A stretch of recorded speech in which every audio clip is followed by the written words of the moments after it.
Hindi na umabot sa Pasko ang tatlong magkakamag-anak sa Misamis Oriental. Nasawi sila matapos madisgrasya ang sinasakyang van. Yan ang iba pang aksidente sa Frontline Report ni Gary De Leon. Wasak ang gilid ng bahagi ng van na yan sa Lagindingan, Misamis Oriental. Sumalpok ito sa isang pickup truck at tricycle kaninang tanghali. Ang isa sa mga pasero ng van, wala nang malay.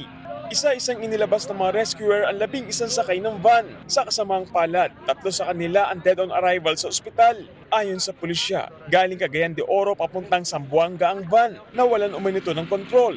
Napunta sa kabilang linya hanggang sa bumangga sa kasalubong na pickup at tricycle. Yung mga pasayaw ng mga kamag-anak na galing silang fellowship tapos pabalik na po sila sa kanilang bahay. Nakikipagtulungan na raw ang driver ng van sa investigasyon.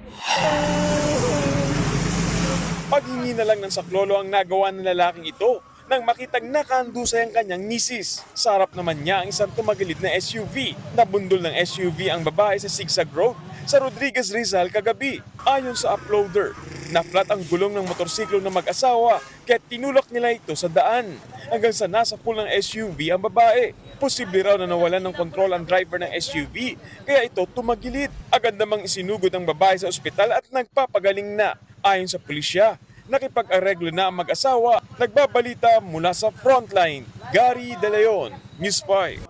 Mga kapatid, Ed Lingaw po, maging maalam at may pakialam sa mga napapanahong balita sa ating bansa.